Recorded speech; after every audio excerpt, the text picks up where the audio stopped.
Sénégalais, Sénégalaises, chers compatriotes africains, amis et partenaires du Sénégal du monde entier, bonsoir.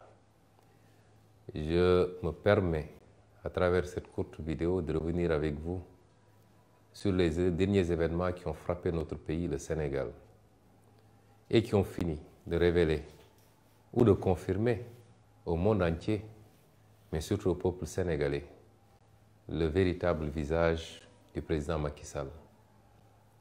Visage qu'on peut dépeindre sous les couleurs de la haine, de l'acharnement, de la violence gratuite par ses forces de défense et de sécurité, de la persécution permanente contre toutes les voix dissidentes, qu'elles soient de la société civile, des mouvements citoyens ou des partis politiques d'opposition, notamment par l'instrumentalisation d'un pan entier de la justice.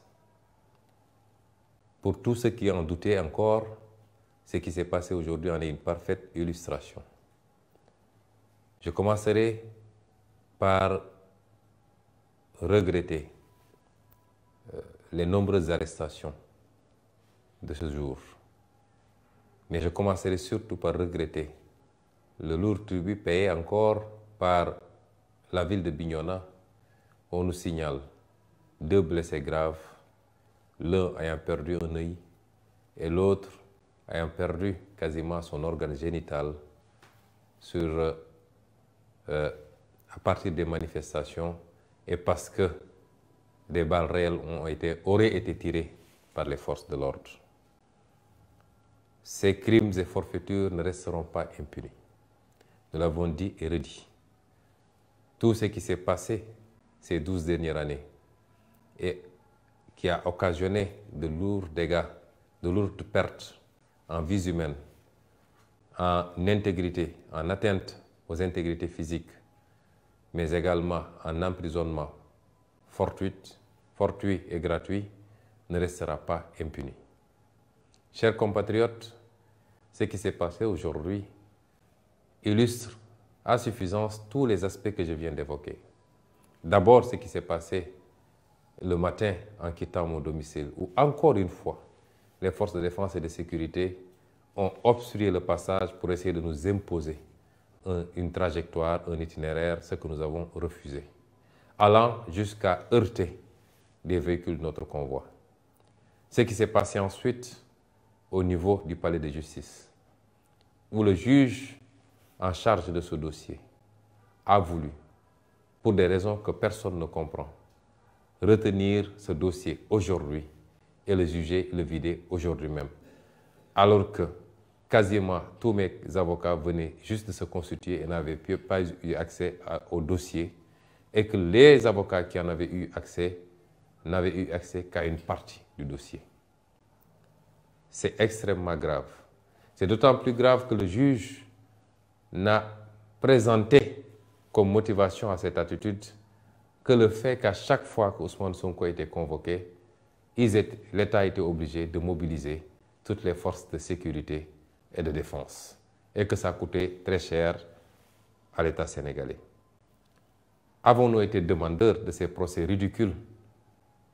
Sommes-nous les instigateurs de ces complots et de ces manipulations dont la seule visée est d'obtenir une condamnation pouvant empêcher Ousmane Sonko d'être candidat pour l'élection présidentielle du 25 février 2024.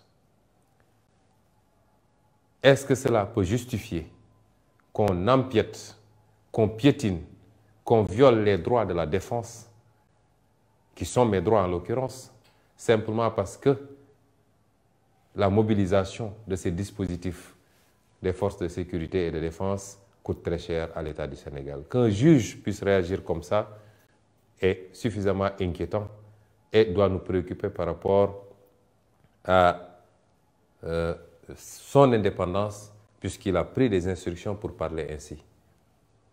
Ce qui s'est passé ensuite à la fin de cette audience, puisque n'eût été l'insistance, j'allais dire même la résistance des excellents avocats qui se sont constitués pour notre défense, que je remercie au passage. Énormément d'avocats sont constitués aujourd'hui. Aucun de ces avocats ne nous a demandé d'honoraires pour défendre notre cause. Je les remercie, mais je les félicite surtout parce qu'ils ont fait montre de détermination, de combativité, mais ils ont montré que le Sénégal doit être fier de ses avocats. N'eût été la détermination de ces avocats, mais n'eût été également un barreau debout. Et j'en profite pour féliciter M. le bâtonnier qui a pu intervenir pour insister sur le fait que les droits de la défense sont sacrés dans un procès et que rien ne s'opposait et tout convergeait, la pratique judiciaire et tous les éléments d'un procès, tout convergeait vers un renvoi, comme le demandaient mes avocats. Nous avons vu aujourd'hui un barreau debout, un bâtonnier debout. Nous attendons de la magistrature qu'elle soit aussi debout, parce que la justice est le pilier fondamental d'une république et la première garante de la stabilité dans un pays. Une justice couchée est un danger pour l'équilibre social, politique, économique, politique, géopolitique d'un pays. Nous demandons à l'Union des magistrats, à l'ensemble des magistrats, procureurs, juges d'instruction, à revenir à la raison et à comprendre qu'ils ont un sacerdoce, c'est de servir, de juger au nom du peuple sénégalais et non pas de servir les desseins politiques d'un régime et du président Macky Sall. Ce qui s'est passé au sortir de cette audience, où le monde entier a pu voir toutes les entraves qui ont été faites sur mon convoi, que des forces de défense et de sécurité aient mobilisé des engins lourds pour bloquer le convoi, essayer de lui imposer encore une fois un itinéraire qui n'était pas le nôtre, vouloir impérativement nous faire passer par le tunnel de Soumbédioune, où il y avait un piège puisqu'il y avait des nervis du régime qui étaient positionnés de part et d'autre de ce tunnel, équipés au même titre que les forces de l'ordre de grenades lacrymogènes et d'armes. Ces forces de l'ordre ont voulu nous forcer à passer sous le tunnel, alors que rien ne s'opposait à ce qu'on puisse passer au-dessus du tunnel. C'est cela qui a amené le blocage du convoi, les jets de grenades lacrymogènes, et c'est ça qui nous a amené à la situation que vous avez vécue. Ces mêmes forces de défense et de sécurité ont voulu m'imposer de sortir de mon véhicule pour entrer dans l'un de leurs engins blindés. Ce que j'ai formellement refusé parce que j'ai quitté mon domicile en citoyen libre à bord de ma voiture, accompagné de ma sécurité pour aller au tribunal. Et je tenais à rentrer dans les mêmes conditions. Ce qu'ils m'ont refusé, allant jusqu'à exercer une violence inédite, inouïe, gratuite sur mon véhicule et sur ma personne. Le monde entier a vu des agents des forces de l'ordre casser la vitre de ma voiture, forcer les serrures pour m'extraire de force de cette voiture et me conduire directement à bord de l'un de leurs fourgons blindés. Ce que rien ne justifiait. Puisque si les forces de l'ordre veulent nous faire croire qu'avec tout ce dispositif qu'ils avaient déployé, ils n'avaient pas les moyens d'escorter notre convoi et de nous conduire à notre domicile, personne ne peut y croire. Le pire, c'est qu'aujourd'hui, on a vu des milices privées se fondre dans les rangs des forces de l'ordre, tirer des grenades lacrymogènes contre les foules sans que ces forces de l'ordre n'interviennent. Ce qui se passe dans ce pays est extrêmement grave. Le régime de Macky Sall entretient une milice privée que tout le monde connaît et reconnaît, que nous connaissons, que nous avons identifiée, photographiée. Et cette milice, aujourd'hui, commet des exactions contre les populations. Un des acteurs éminents de la société civile a parlé de guerre civile la dernière fois. certains se sont empressés de s'acharner contre lui. Mais le président Macky Sall nous conduit directement vers une situation désastreuse parce que personne n'acceptera de se laisser tirer comme des lapins par des milices privées entretenues par le régime du président Macky Sall. J'en appelle donc à l'ensemble du peuple sénégalais. J'en appelle à la communauté internationale pour vous dire que celui qui s'est présenté à vous comme un démocrate, qui a essayé de dépeindre son opposition comme une opposition violente, déraisonnée, est le seul dictateur, le seul violent, le seul haineux qui existe aujourd'hui au Sénégal. Le Sénégal est un grand peuple qui a jusqu'à présent résisté à tous les soubresauts, qui n'a jamais connu, qui n'a jamais été traversé par des considérations liées à l'ethnie, à la race, à la région d'appartenance. C'est seulement sous le régime du président Macky Sall qu'on a commencé à entendre ces discours haineux. Je veux dire à cette communauté internationale et au peuple sénégalais que cette obsession pour le pouvoir et pour un troisième mandat est en train de mener le président Macky Sall et son régime à franchir la ligne rouge qu'aucun président avant lui n'avait franchie dans ce pays. Celle-là qui nous conduit vers la déstructuration du tissu social. Il est temps d'arrêter le président Macky Sall. Dès demain, nos avocats qui sont en train de travailler sur les suites à donner à tout cela déposeront certainement des plaintes, même si on n'a pas espoir, vu ce qui se passe dans la justice sénégalaise. Mais certains comportements et certains crimes ne sont pas prescriptibles.